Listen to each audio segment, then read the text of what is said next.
नमस्कार किसान भाइयों, कृषि भाई खेती समाचार बुलेटिन में आपका बहुत बहुत स्वागत है। मेरा नाम है कृतिक और चलिए जान लेते हैं क्या रही आज की हेडलाइंस। प्राकृतिक खेती पर देश भर में होंगे 750 कार्यक्रम। पूसा डिकम्पोजर से 9 लाख एकड़ से अधिक क्षेत्र में हुआ पराली प्रबंधन। 15 अप्रैल से शुरू होगी गेहूं की खरीद, बनाए गए 11 खरीद केंद्र।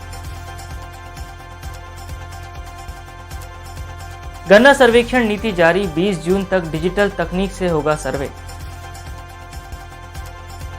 अब समाचार विस्तार से।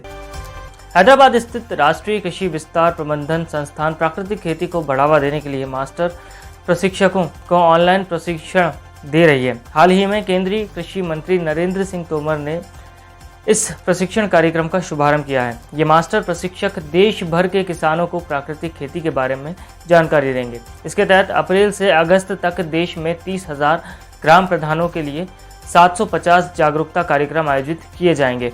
इससे किसानों की प्राकृतिक खेती के प्रति जागरूकता बढ़ सकेगी। पराली किसानों के लिए एक बहुत बड़ी समस्या है, लेकिन इसके प्रबंधन के लिए एक अच्छा उपाय है पूसा डिकम्पोजर। भारतीय कृषि अनुसंधान संस्थान द्वारा विकसित किया गया इस पूसा डिकम्पोजर की मदद से किसान खेत में ही पराली का सफल मैनेजमेंट कर रहे हैं। बीते खरीफ सीजन में 4 राज्य हरियाणा, उत्तर प्रदेश, दिल्ली और पंजाब के किसानों ने खेत में ही 2.4 मिलियन टन पराली का सफल प्रबंधन किया है। इन किसानों ने लगभग 9 लाख एकड़ से ज़्यादा क्षेत्र में डिकम्पोजर की सहायता से पराली का प्रबंधन किया है। राजस्थान, मध्य प्रदेश, उत्तर प्रदेश और हरियाणा के बाद अब हिमाचल प्रदेश में भी गेहूं की खरीद शुरू होने जा रही है। प्रदेश में 15 अप्रैल से न्यूनतम समर्थन मूल्य पर गेहूं की खरीद की जाएगी। वहीं किसानों को परेशानी से बचाने के लिए चालू सत्र में गेहूं खरीद के लिए 3 नए खरीद केंद्र भी बनाए जाएंगे। इन्हें मिलाकर अब प्रदेश में गेहूं के लिए कुल 11 खरीद केंद्र हो गए हैं। इसके पहले प्रदेश में 8 खरीद केंद्र शुरू किए गए थे, लेकिन इस साल आवक बढ़ने की उम्मीद को देखते हुए केंद्रों को बढ़ाया गया है। उत्तर प्रदेश ने गन्ना पेराई सत्र 2022-23 के लिए गन्ना सर्वेक्षण नीति जारी कर दी है। इसके तहत गन्ने का सर्वेक्षण कार्यक्रम 20 अप्रैल से शुरू होकर 20 जून 2022 तक चलेगा।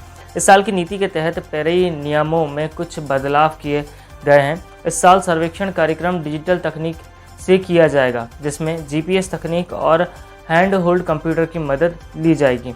इससे सर्वेक्षण सही तरीके से हो सकेगा और बिचौलियों की भूमिका खत्म होगी।